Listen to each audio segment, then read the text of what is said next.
What's up, everyone? I hope you're all doing well. Today, I'll be talking about how I got into trains. To start, I was a little kid that was growing into the interest of trains, and it was pretty awesome at that time, learning what they were and what kind of capabilities they've got. Trains are very awesome, and they're never going to cease to amaze me. Their history, their builds, their machinery, all of it. Every bit of the way they're made is pretty awesome.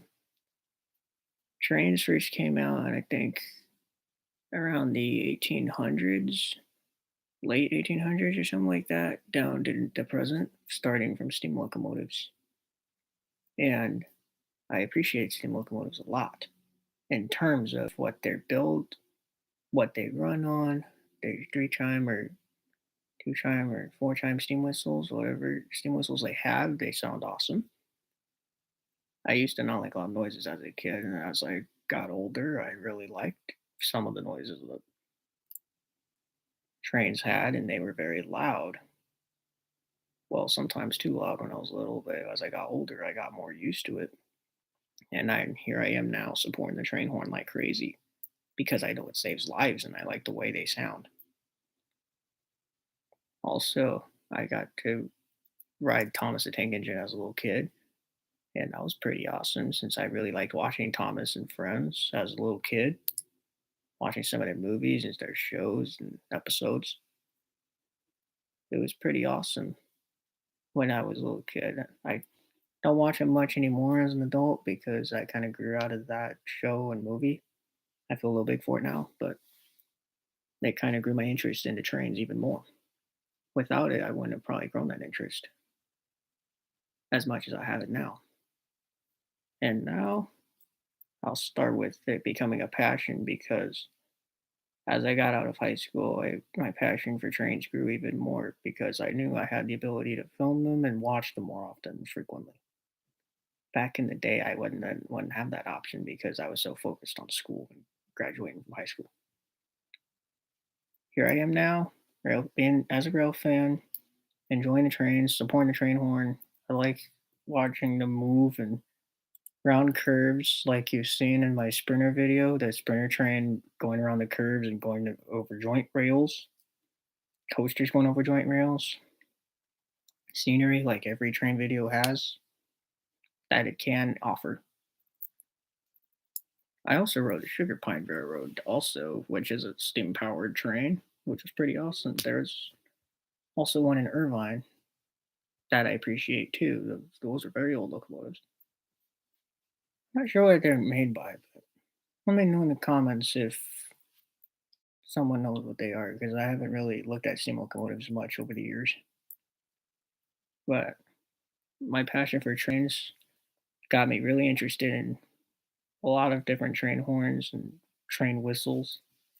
Let me start with my favorite train horn ever. It even beats all whistles for me, but it's the Nathan Air Chime K5HLA. Consists of the 1L, 1, 2, 3A, and 3. Found Norfolk Southern 8105 of the Interstate Heritage Unit.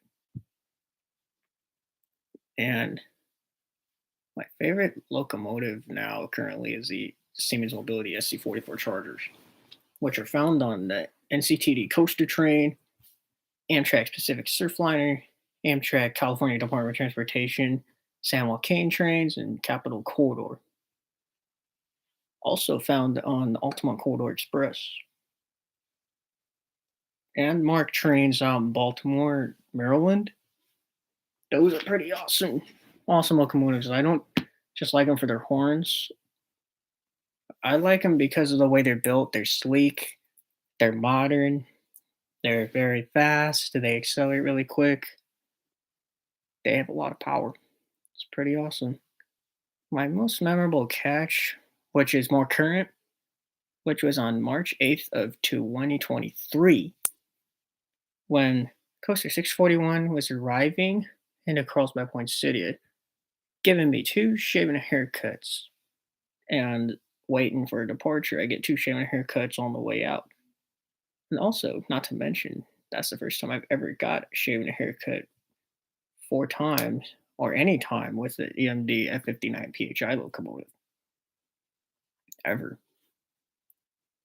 F59 PHIs are great locomotives, and I will miss them when they retire because they're very rare to see as of now. And over the years, they're very amazing.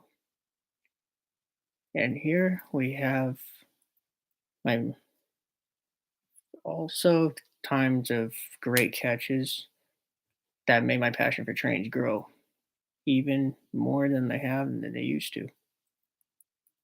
And also, I really like riding trains a lot and listening to the horns and the movement of the train. It's pretty awesome. I know they can be kind of bumpy sometimes when you ride them, but that doesn't matter. What matters is that you get to see a lot of great scenery and also you get to feel the experience of the trains. And that's kind of how I grew my passion for trains. And more of that will be pretty much brought up on my appreciation for some certain trains over the years. And I'll be making more live streams based on the appreciation of a certain train line and more. Thank you very much for tuning in to this live stream to understand my passion for trains originated and how my fanaticism for trains is growing. And it kind of made me this one track mind when it came to trains. Stay tuned and don't go away because there will be more live streams about a certain rail line that is how I appreciate it.